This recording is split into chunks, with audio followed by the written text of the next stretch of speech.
It's the most wonderful time of the year when you're watching movies with the Fraternal Fanatics. Yes, not when you're listening to Christmas.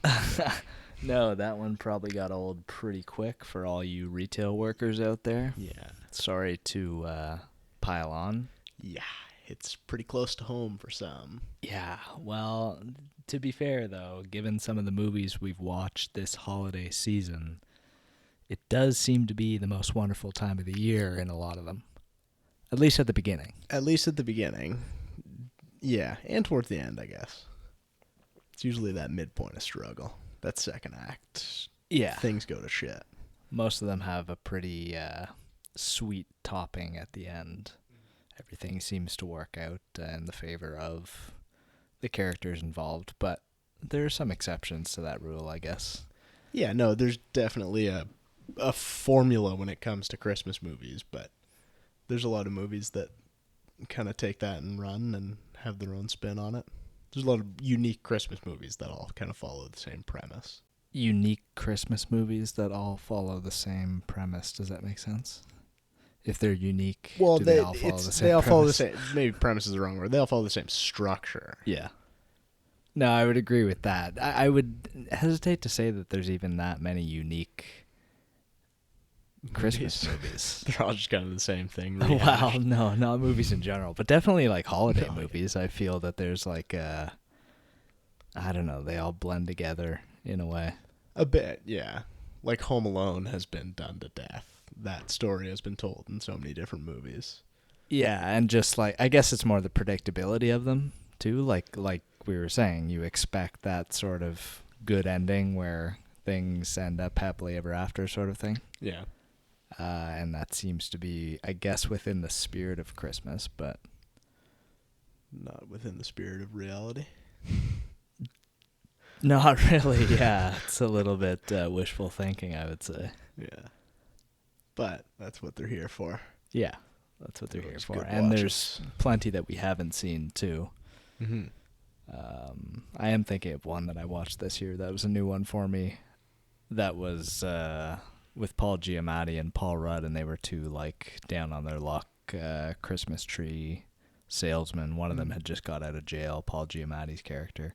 And it didn't end up, like, the way you would expect for a holiday movie. I think that's why it's stuck in my brain a little bit. It wasn't particularly good, but Right. it had some good comedic timing and some emotionally tense moments. Mm-hmm. Good performance by Paul Giamatti. The relationship explored kind of with his daughter as he's a man coming back from jail and his wife has moved on kind of thing. Right. So there were some like heavier themes in there that didn't necessarily fit the mold that you're probably referring to when it comes to like holiday, Christmas time kind of movies. Yeah, it's on the other side of the spectrum from the Hallmark straight to TV movies. Yeah, the cable staples. There was a couple new ones we watched this year, new to us anyway, that are Christmas classics. I mean, Deck the Halls comes to mind. Yeah, Right yeah, away. stuff that maybe that could have been a Not sure. classic that has that holds nostalgia for us, but doesn't because we never We just missed saw out it on it, yeah. in that decade. Yeah, Yeah. Deck the Halls being a good example. Yeah, Danny DeVito and Matthew Broderick. Matthew Broderick. Yeah, Ferris Bueller. Ferris Bueller and Frank Reynolds going at it. Yeah, that's the thing. Frank Reynolds was so prevalent in that character after watching Always Sunny. For all you Sunny fans out there, I'm sure you can agree. It is, yeah, the longer that movie goes on, the more he just devolves into Frank Reynolds. Yeah. You just see the trash man start coming out. It's a natural progression into that character. Well, maybe that's like early years Frank Reynolds then. Because who's to say whether he's even Dee and Dennis's father? That might He's have been the not, family he in fact, abandoned. yeah. Okay. There you go. You might be right there. Yeah, that was his life before the squalor and filth. Yeah. Lived He with was Charlie. obsessed with getting notice from space. Wanted to make alien contact. It all fell apart when Matthew Broderick tried to burn his house down. With some really ill-advised plans. Yeah, what was he thinking there? Just a pile of fireworks all ready to be lit on his house. It's an interesting choice. Yeah. Yeah, I there's mean, no way why that not went just well. go with a little bit of kerosene or something? Toss a Molotov through the window. Not condoning anything, but yeah, the No, fireworks nor were were we interesting. giving any tips. No. Yeah, there were some ridiculous. Like that movie was pretty zany. For sure. And it was, I mean, I guess it was in the spirit of Christmas where it's like these two guys have to like work out their differences at like this time of year where it's you're meant to be selfless and like they eventually do come to a common ground, so it fits again that mold which we were referring to. But yeah, there were some good moments in that, but I just felt like there was like some overall cheesiness to it that maybe Without was a just doubt. like part of the era. Yeah. It kind of felt like a Hallmark movie. Like Yeah. it had that same sort of, I don't know, almost like soap opera-y or something. Or Yeah, like, okay. I Something don't about know the how to writing, describe maybe? it. Yeah. It was very punchy all the time. Mm-hmm. Yeah, I don't know. It just wasn't like, it didn't feel like a super complete idea or something. No. It was just like, let's have a guy who's obsessed with having the craziest Christmas light display.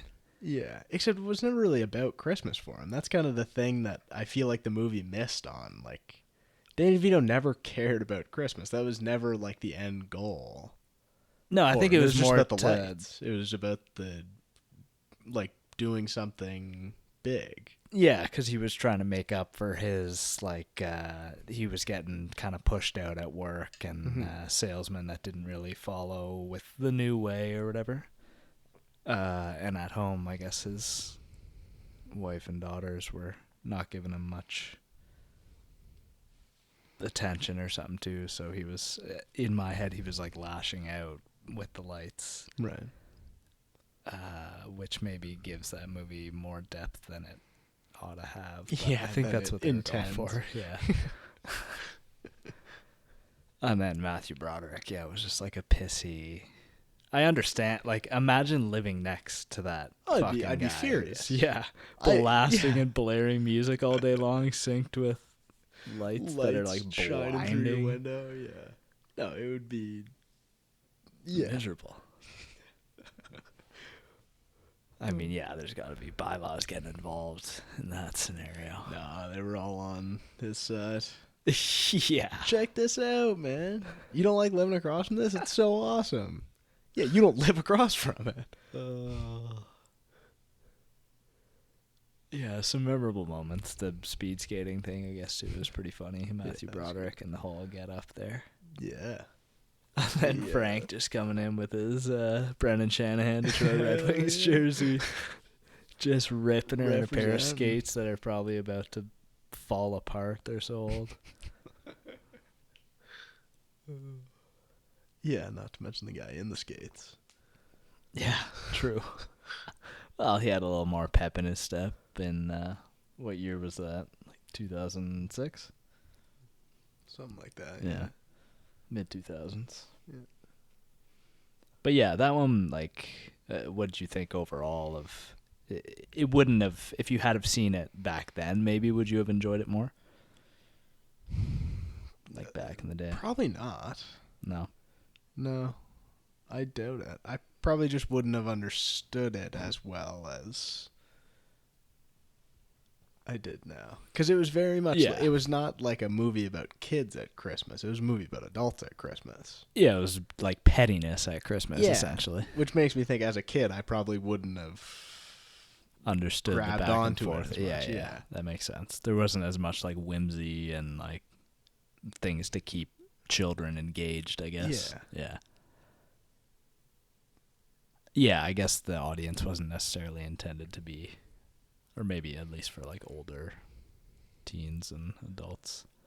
Yeah, I mean, I but guess then some of the it's dialogue playing is more to so the... goofy and childish that you're like, but they are making this for kids. Then, I But don't maybe that's just like the sign of like the writing at the time. Like I think Maybe. it's intended for more like the parents who have neighbors who are like that, who are kind of obnoxious at Christmas and go all out, and they're like, oh, okay, give it a break kind of thing. Yeah. Like, I get it, but so I'm not sure that it was even meant for. And there was like some weirdly like sexual themes in that too. So Oh yeah. I feel like, and more overt than like a funny innuendo. More overt lines that in a a kid's kid movie. wouldn't understand, but an adult would. Yeah. So yeah, I don't know what that movie thought it was gonna be. Yeah, I mean, not great, but it wouldn't be added to like a yearly holiday watch list, I don't think. No, it wouldn't be on my. It's not one I'll watch again next year. No. Yeah. There are movies that I've watched this year that I will certainly watch again. There's movies that I haven't yet watched this year for Christmas that I'll definitely watch next year again for Christmas. Yeah. Well, like speaking of the innuendo too, like How the Grinch Stole Christmas had some great innuendo in it. That was also had like the childhood whimsy and like the fear element, because that makeup and prosthetic work on Jim Carrey was immaculate. Well, and that scene in the packing room. Oh my! Grinch, When he jumps down from the ceiling. Oh my god, that is one of the scariest things I've ever experienced. I think early on, like watching that movie for the first time, I couldn't. At that point, I dipped out and I was like, "I'm not watching this next year. Like, this it's gonna is way too scary. Give me a while here to get prepped for this, because goddamn, gotta wait till my teens for this one. Exactly. Yeah. Wait till I hit double digits." Well, even going back, it's still like, obviously it's more fun now, because you can see how much like energy Jim Carrey is putting into it.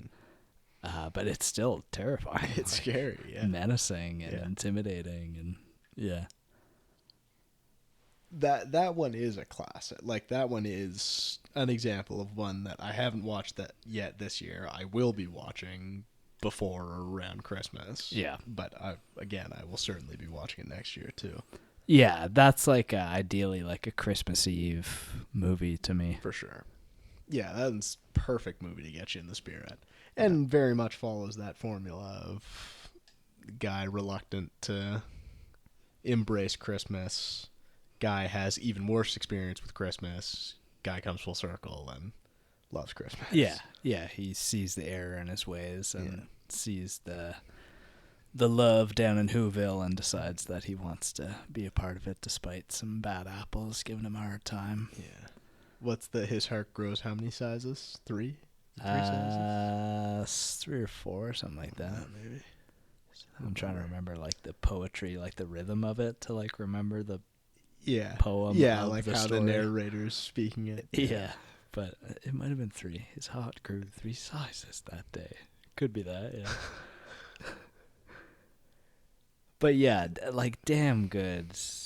I mean, reading up more on it too, more recently, like hearing about it. I mean, it was clearly obvious how claustrophobic and intense that makeup and prosthetics would have been for him filming that. But to hear that he like hired a like psychological like torture coach and stuff is pretty insane to me. And even more insane that the advice was just hack some darts. Yeah. Like, what a crazy move. Just smoke as many cigarettes as you can. Oh. Well, I mean, dedication. He made it through, I guess, and created one of and it worked, yeah. the most iconic holiday movies in existence. That's well, still even revered. Beyond that, like one of the most iconic characters of all time, bringing that to like life. Incarnation of Dr. Seuss. Yeah, absolutely. Yeah, I mean, it paved the way too. One could argue for what we like, the Illumination entertainment, that whole like division and type of stories, I guess, with like Whoville type characters and Horton Hears a Who, and that's exactly what I was thinking of. Yeah, like that movie wouldn't have ever been made without the Grinch. I don't think so. No, I mean it is without like live action versus now it's much more animated, but it's still it still has that same kind of style. Though. Yeah, it almost feels like the same world or something. Mm-hmm. Home Alone 1 and 2 are probably mainstays for me in terms of like rewatchability around the holidays as well. Just like How the Grinch Stole Christmas. The hijinks that Kevin gets up to is guy is a menace. Absolute menace. It's funny. I feel like I remember not really liking Home Alone as a kid. Okay. Or just like it not really being one of the ones on my list that I wanted to watch for Christmas. Mm-hmm. But as an adult, I feel like I've gotten more of an appreciation for it. Like I feel like in my later years, I've enjoyed it more than I did earlier on, and I don't know why. I can relate, but I definitely dug it in a different way as a kid, because it's like you're relating to Kevin at his age and being like, oh, imagine like pulling these elaborate pranks on these guys that are trying to rob your house. You have to protect it because you're the only one there. Yeah. But yeah, watching it back now as an adult, it's not only just as hilarious and like awe-inducing, but you gotta give credit to the little bugger for like his tenacity. And like at first it's just like, oh yeah, it seems, back then it seemed like easy, like kind of like, oh yeah, of course you do that and set up these things. But now it's like, geez, this kid knows what he's doing. He's got some engineering skills. Honestly. Smart little bugger. Yeah. And Joe Pesci in that too is just like it's such a, especially more recently having watched like Casino and Goodfellas and all these very extreme Joe Pesci roles, which is much more of Joe Pesci's mafia hitman. Yeah, or beat him up kind of guy. Yeah, it's crazy to see him in this, and it's funny to look at like imagine if one of his Goodfellas Casino characters was in this. Kevin's gonna die really fast and really brutally. Seriously. Like, imagine taking out old Kevin McAllister to the desert with the baseball bat like in Casino. The guy's a maniac. Holes He's an already absolute dug once lunatic. to get there. Yeah, no, this is definitely a less violent version of Pesci, but yeah, far cry. Even still, though, kind of in the same vein, like he's a criminal, yeah. Presumably like violent. They just have to sort of. Well, actually, there's no one really for him to be violent towards in the movie because he's just getting like destroyed by Kevin at every corner. That I mean, yeah, we can't see how violent wants the guy to be really violent is towards Kevin. He's failing to. Yeah, and he's some pretty menacing threats for sure. Like he true. definitely wants to strangle the kid. But I can imagine after all that, I see where his head's at. But yeah, I gotta get some revenge. Yeah, if you survive all that. But yeah, Harry and Marv, that's a good duo. The Wet Bandits. Wet Bandits in the first one, Sticky Bandits in the second. Yeah, I like how they're trying to like invent themselves. Rebrand. Yeah. Try to like create a name for themselves around the city. Let's switch it over. The Sticky Bandits. Really, a group of criminals got a bad rap. What a surprise. Yeah. Which do you prefer, wet or sticky as a signature? Sticky isn't really like... Well, I'll let you answer first. I don't know. I guess I hadn't really considered it. It's like... If you were in their shoes... I don't know what the Sticky Bandits' actual, like, calling card was. Because the Wet Bandits, it was like they would clog the sink and... like an absolute piece of shit. Let's just get that out of the way. You asshole. If you rob me, take anything you like. Sure. Whatever. It's part of getting robbed. That's how she goes. Yeah. Don't fucking flood my house. You bastard. You're going to ruin my floors. Yeah, I hear that. But that's what made them all the more easy to hate. You know what I mean? I guess that's true, yeah. I guess as an adult, yeah, I hate them way more. As a kid, I wouldn't have thought twice about my floors. But sure. As an adult, my laminate is going to be fucked after that. Yeah. This is bullshit. The absolute beating that the two of them take seems more justified in your eyes, in adult eyes. I would have spent thousands on my floor. Yeah. Oh, man. But yeah, first and second are both great, for sure. Second might have to like have a bit of an edge. Just because I had to pick one over the other. Like Just because of the New York setting, or like him being lost in a place that's not his house? Yeah, New York, the staying at the hotel is definitely pretty cool because he gets all like the lavish. It's not as much like when in the first one, whenever he's staying at home without his family, it's just like it's his own house and like yeah, it's a playground to the degree that he was already using it to be his playground. Sure. Now he's like in this fancy suite and has all these amenities and room service coming to him and can go out and explore like the big city. Mm-hmm. And then he's much more like, it feels much more like dangerous in the third act in this one too, because he's like in this abandoned house that's dilapidated and he doesn't know it necessarily as well as his own. Yeah, so and the traps are just like more elaborate and stuff, I found in that sequence versus the first one. But I do love John Candy in the first one. Yeah. With the Polka trumpet King. boys there. Polka King, thank you, yeah. R.I.P. to John Candy. Yeah. But yeah, no, I would just say like I think they did the second one bigger and better. That's fair. What are your thoughts though? I don't know. I think I'm on the opposite side of the spectrum. I think I like the first one better. There's just more of like there's better motivation in the first one, that like he is defending his house.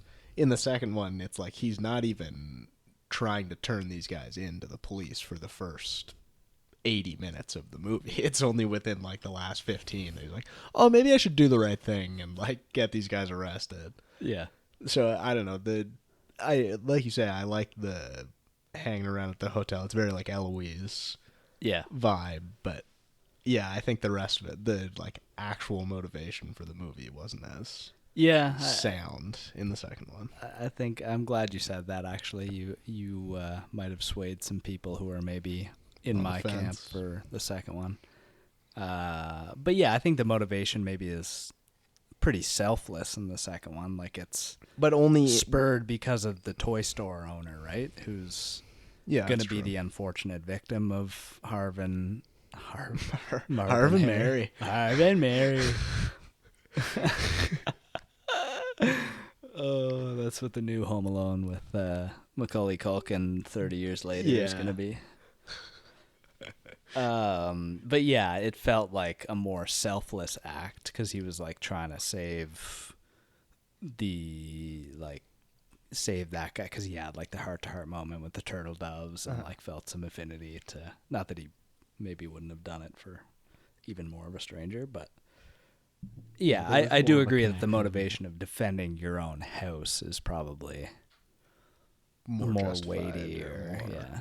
But yeah, no, I think that shows Kevin's growth in the second one too, given that he's doing things more selflessly, and then like the interaction with the bird lady versus the shovel guy from the first one, like learning from his interaction with the shovel guy, that experience, and then projecting it to this new interaction with the bird lady that is clearly misunderstood, and Kevin reaches out. But yeah, no, I think they're both great, honestly, and both Christmas classics. Yeah, Definitely one's worth watching year to year. Absolutely. That's a few like collective favorites of ours, definitely, that we look back on every year, but ones that are on the forefront of the mind. Yeah, but more personally, what would be your top 5 Christmas movies of all time? And let's set this up like a draft. So we'll each pick 5 desert island movies, the only Christmas movies you can watch again for the rest of your life. What are your top 5 Christmas movies? Give me number 1. I'm tempted to do like the Office thing where I just pick like the worst Christmas movies. A Merry Friggin' Christmas would be on there. Discredit. No, that's a good question. A little Desert Island pick. Top 5. Desert Island draft. Desert Island draft, yeah.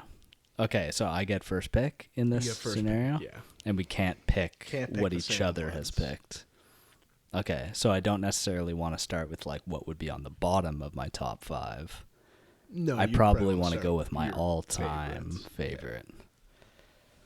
Okay, all-time favorite for me, Christmas-wise, isn't too hard. I mean, there's some contenders for sure, but I think Elf has got to take the cake.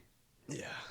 Elf is just endlessly. It might be Will Ferrell's best movie, and that's a loaded statement for Will Ferrell fans, but I just think because it's a Christmas movie, for him to have made it as good as it is, that you almost.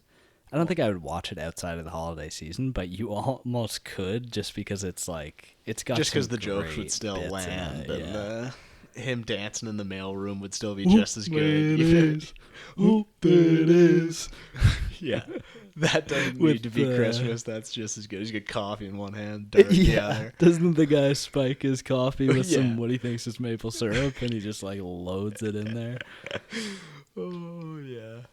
Oh yeah. I mean the obsession with maple full disclosure, syrup. that's my number 2. That was my number 2 pick. Okay, number 2. It wasn't even your number 1. It wasn't my number 1, but it's up there. Yeah, it's fair enough. I knew it would be on the list for sure. Yeah, had to be snowballs.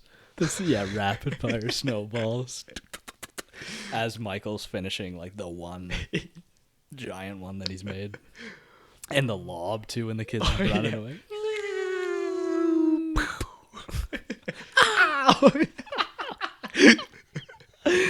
Oh, that shit is gold. Oh man, is that your best Does your friend? She wear a big coat too. I was just gonna say it. Oh, it's so good. And like his relationship with his dad is just hilarious. The chemistry between him and I don't remember Walter, I think it's his dad's name in the movie. In the movie, yeah. Yeah, James Caan. Walter Hobbs, I believe, is the actor. Walter Hobbs, yeah. Like, oh my god, they play off each other so well. Coffee when he's sitting on the pig in the corner of his office. Reading Pygmalion. Oh, you don't have to drink that, buddy. Thank you. Should have washed it down with some spaghetti, cold spaghetti in a bag. Oh, yeah. The burp with the Coke. The burp. Did you hear that? Oh, yeah. Yeah, no, that one's an all-timer. Yeah. And Zooey Deschanel's great in it, too. Like, her chemistry with Will Ferrell is spot on. It's got, like, those Christmas themes. Santa's hilarious, and it might be one of my favorite Santas. Because he's, like, kind of gruff, but, like, has, like, a good heart. He's a bit like no nonsense or something. Yeah. Like, he's all business. Yeah, he's not fucking around. He's got shit to do. He's got 17 billion presents to deliver. Yeah. He's got a tight overnight. clock. Yeah. No, yeah, and I like how it's, the progression of him doubting his ability as an elf or a human or where he stands, and then kind of fitting into both camps, finding his place in both camps. Yeah. Playing a big part in fixing the sleigh, and yeah, no, I think it's got great spirit to it. And just, it's a hell of a comedy. Yeah. Yeah. No, I'm with you there. I think pretty much enough said on Elf there. Like you said, number 1 for you, it was number 2 for me, so I'll have to rejig. But in terms of my number 1, which we did already discuss this one, but How the Grinch Stole Christmas, Jim Carrey. No surprise there. Probably my all-time favorite Jim Carrey performance. Yeah, from what you've seen, I guess. From what I've seen. Yeah. Potentially one of my all-time favorite movies, just because it's so iconic, memorable and recognizable. Nostalgic. And yeah. just fucking iconic, like. Sure. Yeah. No. And Taylor Momsen makes some cool music now, so that's pretty sweet to look back on. And she was a hell of a singer back then, too. True. Doing the Where Are You Christmas? Her hairstyles in that movie were also hilarious. Like, fantastic. I mean, all of the Who's, right? Yeah. Like, not just her specifically for sure, but yeah, no, just so over the top. I love the, like, I think in the final sequence, they're all wearing like eggnog topped hats. Yeah. Like the mom has one on her when she's like, "Hey, I found a new light for the display," and it's a street lamp. Yeah. Where did you get that? I ripped it off 34th and Lex. Ripped off one of those numbered streets. Oh man. Yeah, and then like the rest of the family was all wearing some variation of like there was, a cookie or something in a glass of eggnog that was somehow secured to the top of their heads. Oh yeah, no. It's so good. Yeah, the imagery in that movie is just every shot is like there's something fun and festive and colorful to look at. It's very vibrant And I feel like I get something new out of that movie every time I watch Yeah. it. Like I feel like that might just be a Jim Carrey thing just cuz the subtlety of his performance is so, I mean, in pretty much everything. He's over the top, Sure. obviously, like with facial expressions and physical comedy and what have you, but some of his lines just go under the radar but are so goddamn funny. Yeah. And it's more of a Jim Carrey thing, I guess, than a Grinch specific thing. Sure. That just Yeah, well, I shines wonder in how that much movie. improvisation was involved, I given that imagine you say a lot. that. Yeah. Must have been a lot. Yeah. He's so quick-witted, and some of those lines, going back to our conversation about innuendo too, like there's a lot of that in there. I can't really think of specifics, but it's a lot we of haven't like watched it yet, underhanded, under the breath kind of comments, side comments that he makes that you think about for a sec and you just start cackling because it's, oh man, yeah. Yeah, iconic, like you said, I think is the best word to put in it, and I can totally understand why it's on the top of your list. Number one, yeah. Yeah, what do we got for number 2 here? That brings me to my number 2, eh? Okay, so your pick didn't change my order here, Okay. as I have Home Alone 2, Lost in New York, as my number 2 pick. Wow, okay. I won't really reiterate Sure. the reasons that I stated before we started drafting here. Like it's all of what I mentioned before. Mm-hmm. I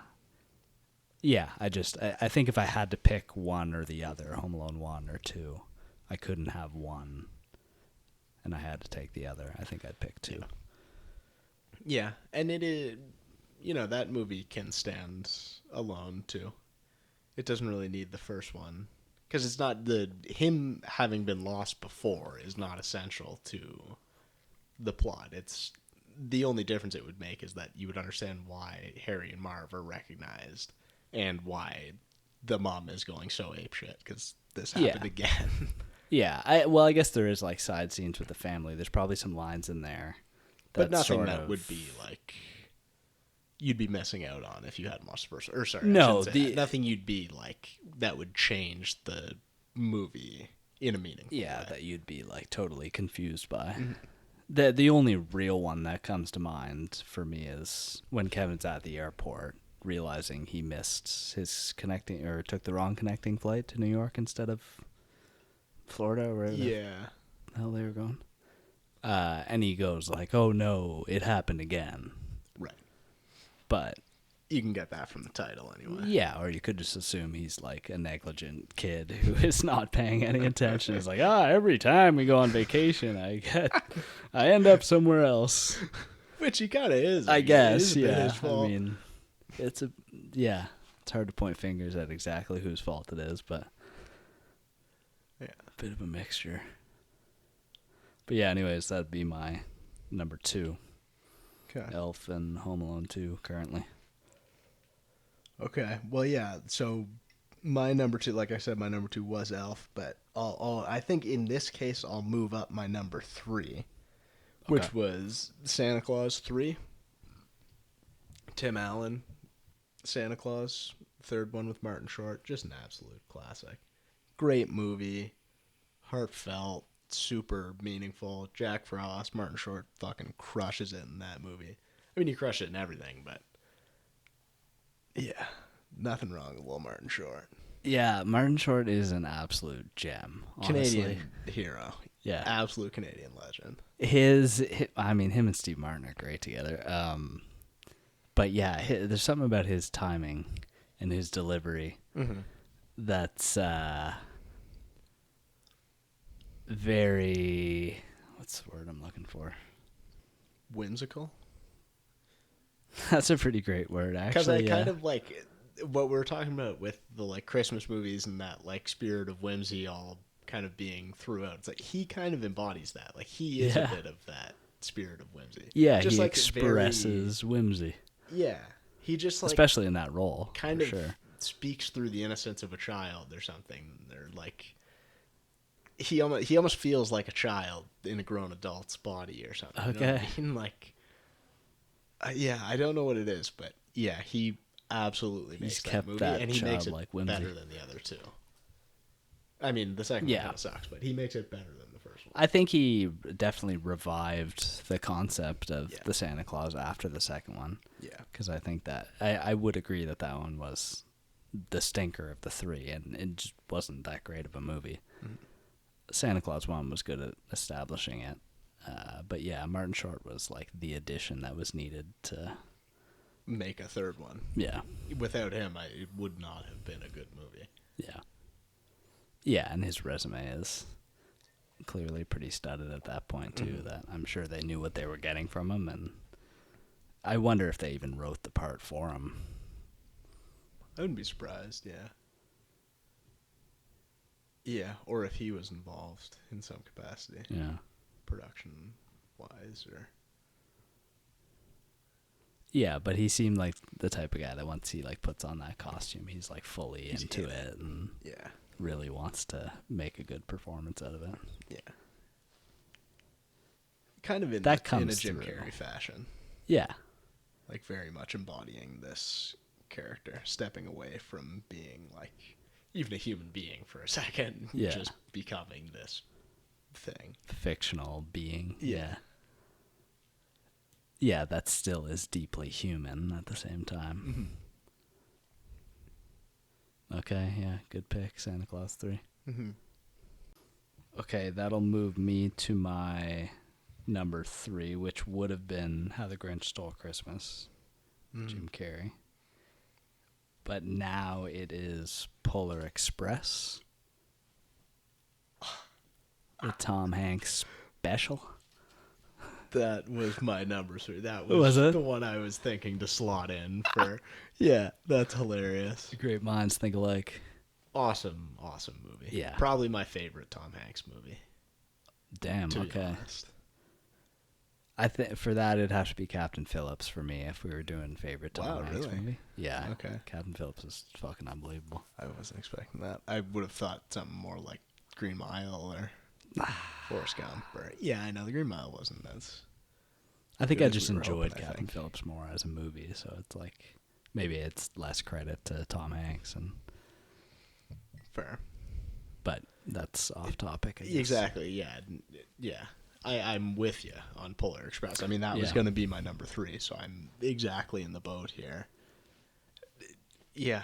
Great movie. Great spirit of Christmas. And kind of finding the spirit of Christmas again, because it's told through the perspective of a kid that is sort of a little doubting Thomas. Yeah. Which could be his fucking name for all we know. The kid is it's just never young named. Boy or something, right? Yeah, like it's unnamed boy as, or young kid or it's only, main character. Yeah. I think the only kid that has a name is the one with the boots or whatever, the kid with the rubber boots. Who was trying to catch up that they had to stop the train for. Exactly. What was his name? Do you remember? I can't remember. I think Cal it started with or a D. Something like that. Duncan? Like Dylan or something. Big Dill. Dewey? Dewey? Could have been Dewey. He kind of reminded me of Dewey. He looks like Dewey, yeah. Malcolm in the Middle, yeah. Big Dew!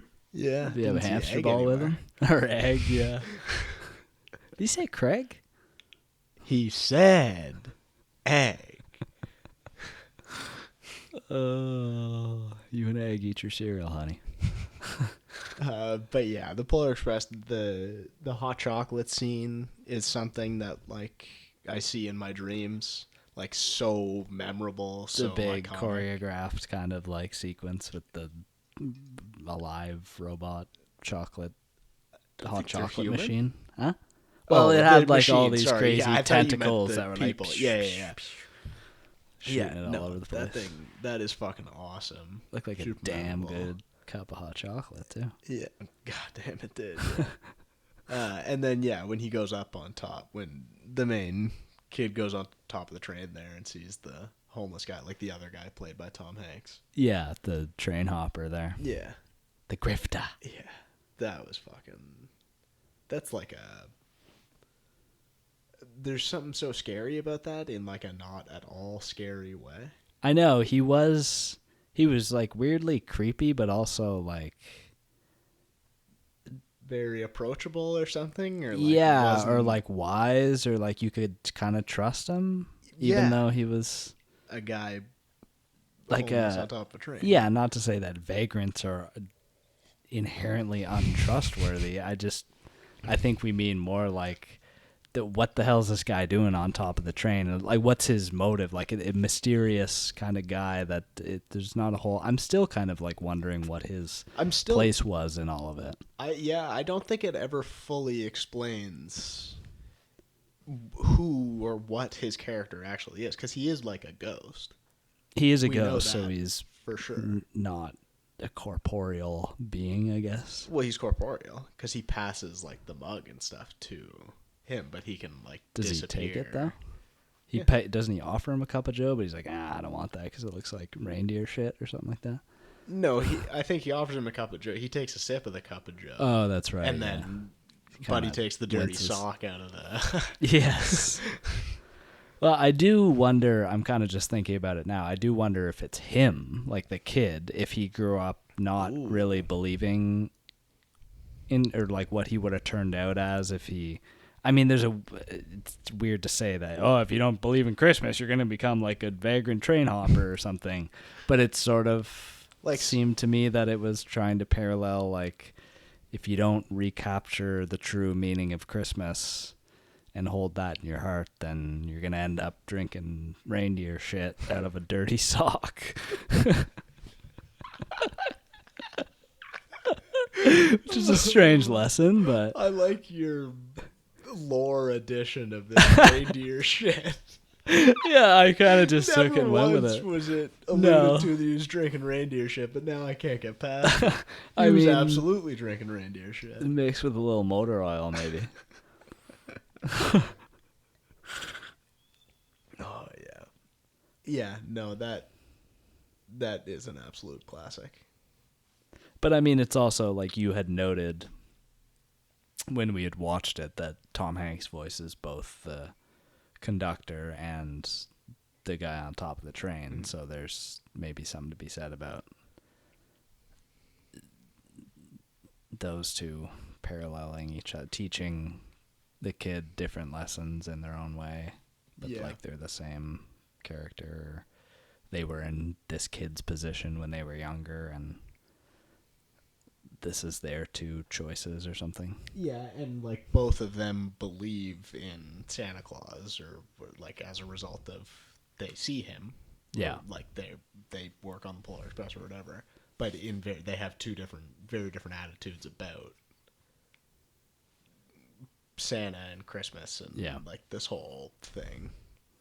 So yeah, I guess it does kind of show two sides of the coin. It's like the Scrooge, divergent.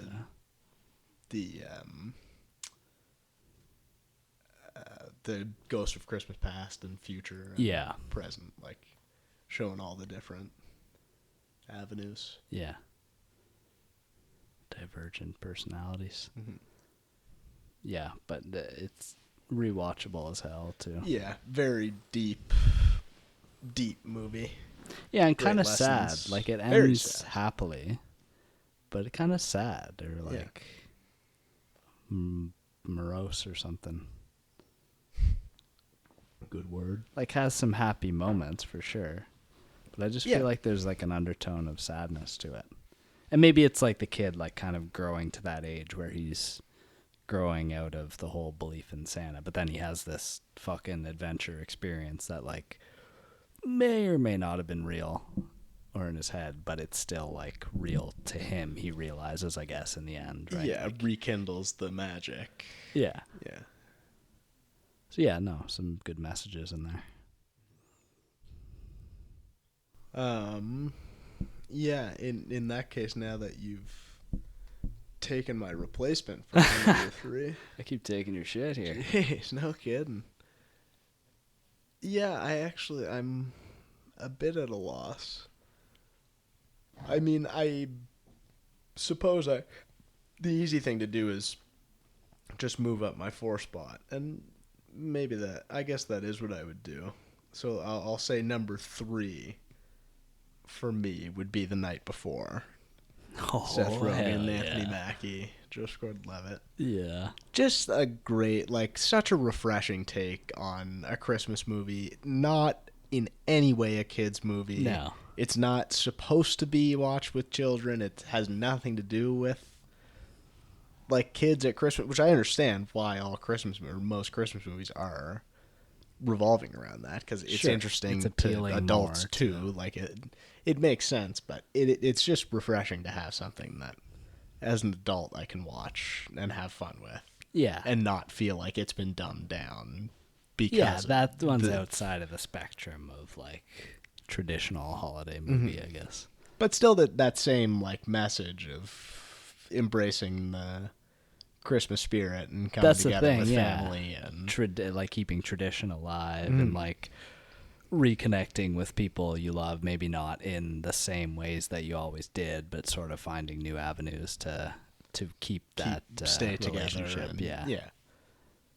And yeah, just treating Mr. Green right and stuff too. Mr. That's Green, he's always guy's gonna the be there to man. help you out at this time of year. So, fuck, Michael Shannon was good in there. I understand why you'd want to put that in your list. I almost love that movie more than I think I do in my core, just because Michael Shannon's character It's so good. is hilariously he just felt like he. Like I said when we were watching it, such a lived-in. I feel like he created real some guy. rich backstory to this Mr. Green character, and it's awesome. Yeah. No, He's great. it is. Great humor too. Yeah. Very funny movie. It felt like a better version of that Office Christmas Party to me, because that was more adult themed, but this was just more of a romp than that. Yeah, one that was that Office Christmas Party movie was adult themed for the sake of being an adult themed movie. Yeah. The Night Before just happened to not involve children, or it happened to use drugs and alcohol and partying and these kind of themes. It wasn't I want to make a dirty Christmas movie, or I Sure. want to make a Christmas movie that goes wasn't against even the the grain intent of of the characters in Office Christmas Party. Let's throw. they were a just fucking trying to hook major up. here. Yeah. Yeah, no, this one was. I mean, it was It's it was basically just Seth Rogen that was tripping the fuck out the whole time on all these drugs that his wife gave him. Talking to Jesus. But the rest of it was that spirit of these friends trying to retain the Christmas spirit, or try to keep the but as realizing they they're get all older, at they different places in their life, so it's they can't really do that still. yeah but they have can to still find a new- do it, just not in the same way that they used Yeah. to. They can still have this get together and have this time at Christmas, but just not in the fashion that they've always done it in the past. Yeah, no, some good core values in there, making some good chit chat with the wise man in the nativity scene. Yeah. And Josh Gordon-Levitt getting beat up by Jason Matazukis. And, Yeah. what's his face as Santa Claus, dressed as Santa. That shit's hilarious. Yeah, great. And moments. Nathan Fielder. Nathan Fielder is the limo driver, yeah. Just getting drunk on Red Bull. Oh, God, that was funny as hell. I'm your guy! I'm your guy! Oh, yeah. Yeah, no, that's a good pick. And definitely, in a top 5, it would be refreshing. If you only had 5 to watch for the rest of your life, it would be a refreshing change of pace from the ones the we just other mentioned. 4 probably, yeah. Not exactly. that they weren't great in their own right, but yes, this is a nice different themes, spice yeah. of life, yeah. Okay, so that brings me to what, my 4th? Number 4. Okay, so that would be, I'd have to move up my number 5, which was Santa Claus 1. Okay. Yeah, I mean, totally get that one. Yeah, one of my favorite Tim Allen movies, probably. I mean, I love Toy Story, Fair. but that's a bit of a different... It's not really a Tim Allen. It's voice work, Tim Allen, yeah.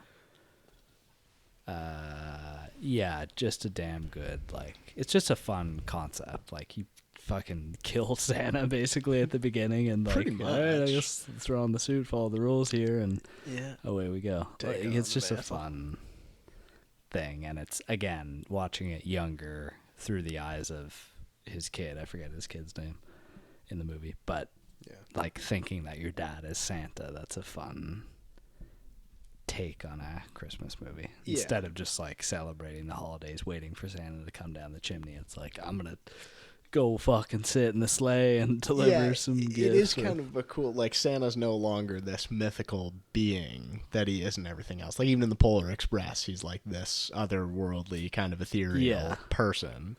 Yeah, I feel like Santa's kind of like a demon in Polar Express or something. Not to get... Polar Express could be a whole It might go the other way. Yeah. He's some, like, That's like the new, the Winnie the Pooh horror movie thing. Somebody's going to do a Polar Express one when it's public domain. Some, like, really psychological horror Polar Express. Yeah.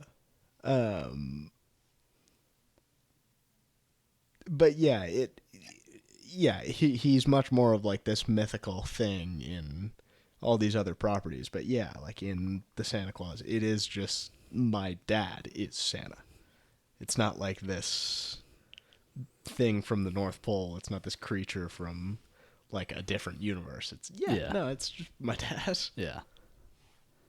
Yeah, and I like the pacing of it too, just like his resistance to it and like the surprise, like the whole weight gain thing. That's exactly, That bit is hilarious.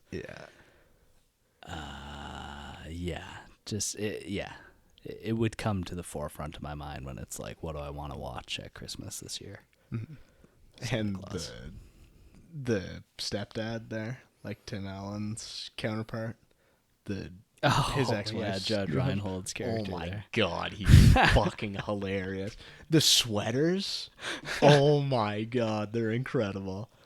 They're so good. But he seems like such a genuinely like nice guy too, so can't even... It's impossible to hate him because he's just like actually trying. Even Tim Allen's character can't like hate him that much. No, it's great. Okay, well, that brings us to your number 5. Brings us to number 4. Okay, my number 4, which is vacant as of now due to the other ones. And I get like normally like before I would just move my 5 spot up, but I don't think I would do that in this case. I'm happy with my 5 spot, but I might throw 4 Christmases in there. Okay, yeah. Because again, it's a bit more of like a outside the box Christmas movie. It's not really like... I definitely remember watching it as a kid, but probably not understanding it at all. Sure. But that's just that one sticks out in my head quite a bit. That's one I've seen. Yeah, it's got like memorable humor to Elf, in my opinion. It's got some very, very funny bits in it. Yeah, like the bouncy castle stuff with Reese Witherspoon. That is so funny. Or the taboo. Oh, the taboo is incredible. Jon Favreau and his wife just rattling him off. Mocking wings at the same time. Yeah. With like the Ed Hardy too, t-shirt and like... Oh, God. Yeah. Dwight Yoakam's in that one. Yeah. And the nativity scene is funny. Oh, Oh, The like rock and roll, like rock and I can't roll. remember how that go. Like Jesus starts rocking out or something. Like Vince Vaughn Oh starts yeah, playing air guitar or something. I think does yeah.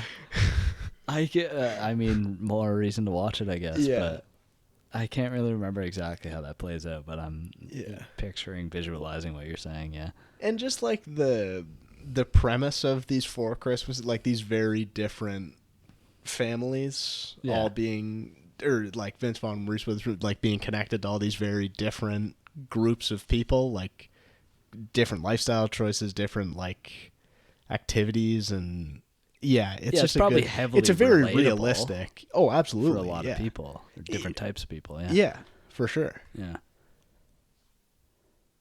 And it does like capture the essence of like the chaos of the holidays for a lot of people, right? Like as great a, we started this episode the most wonderful time of the year. Yeah, Like yes, there's a lot of you like stress to look at it involved. like that, but yeah, it's at its core it probably is kind of one of the more stressful times of the year actually. Mm-hmm.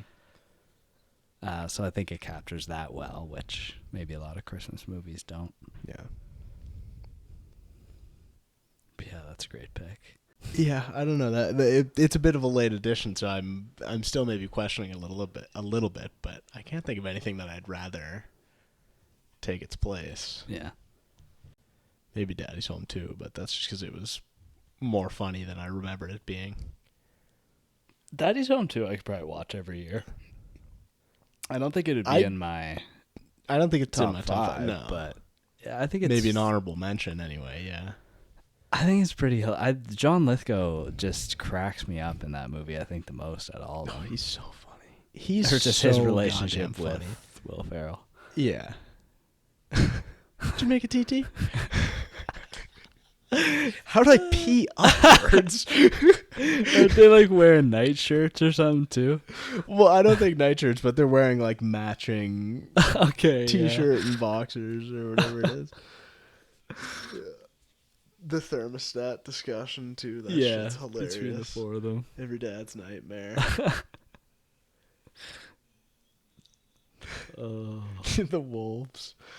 The wolves, they find him face down in the snow.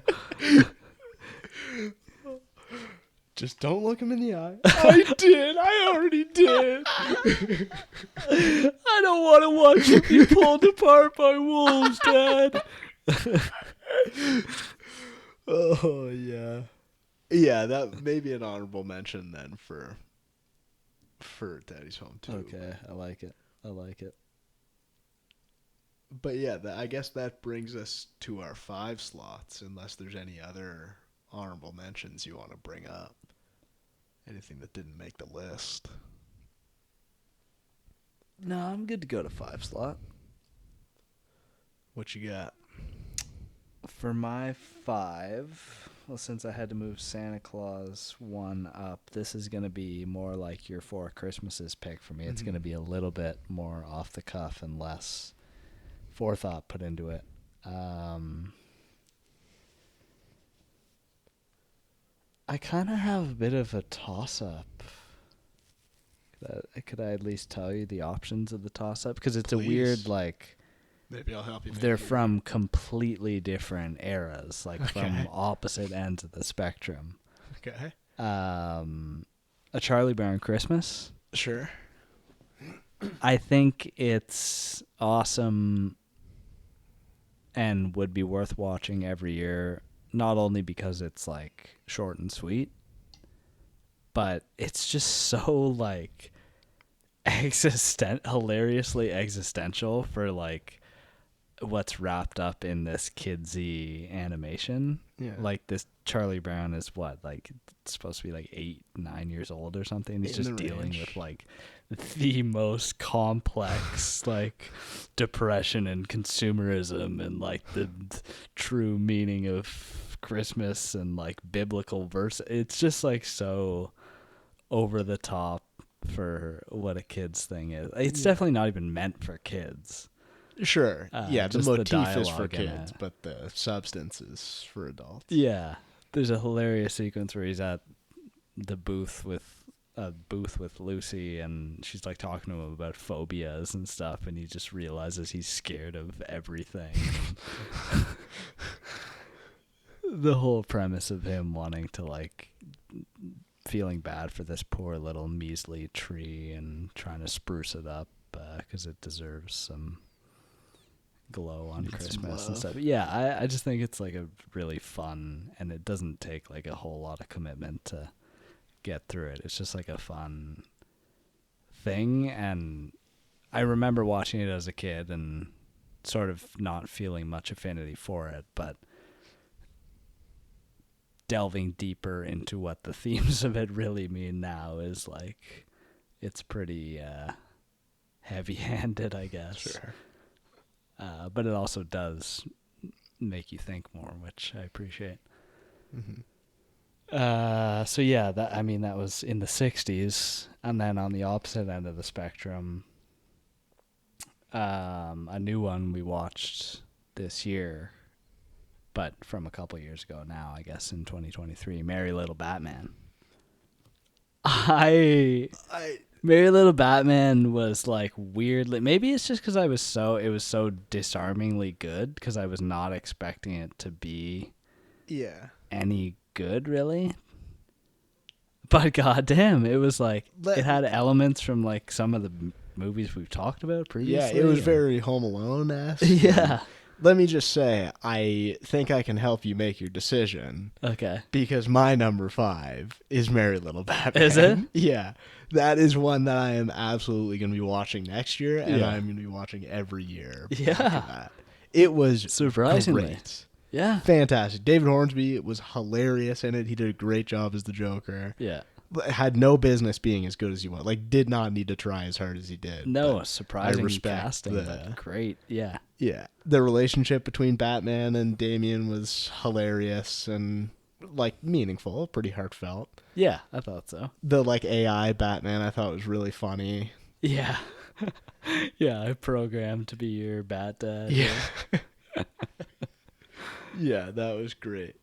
That was great. And yeah, I like it was sort of an ode to some of the Christmas movies that came before it, and also an ode to the Batman character shit. and universe of Batman. Yeah, like even Mr. Freeze, I don't know who voiced him, but the fact that it was like a German accent or like an Austrian accent trying to do like the Schwarzenegger, Mr. Freeze, and Batman and Ron. That's so good. With like the Hawaiian garb on and stuff. It's so good. In the middle of like a blizzard and the top of Everest. I love, the villain designs were awesome in this because they were like older, like penguins in a little scooter, and they're all kind of like at the end stages of their career, but they still have that taste for crime. And when Joker gives them the opportunity to bring crime back to Gotham, it's fuck yeah, it's so awesome. So I guess in that case, that puts Charlie Brown at your number 5. C. Brown. Big Charlie. And then Merry Little Batman, number 5 for me. Okay. Yeah, those are both good 5 slots, and it is funny how it's opposite ends of the spectrum, like from the 60s and then this from the 20th century. Yeah, but I'm happy with my list anyway. Yeah. Got quite the variety. Not what I went in expecting to pick. Mm-hmm. There was some overlap there, but still happy with the result. Yeah, I like your variety. Actually, mine were a little bit more trended towards like classic nostalgia picks, I guess, for me. But Night Before was an awesome choice, and Four Christmas is another awesome choice too, in terms of just like mixing up the comedic tone. Elf for me obviously hits the comedic for my list, but yeah, those are great choices. Yeah. Let us know in the comments what your Desert Island Christmas movie draft would be. What movies do you rewatch every year without fail? What's your top 5? Let us know. And we'll see you in the next one, Fanatics. Signing off for now. Merry Christmas, everyone. Happy holidays.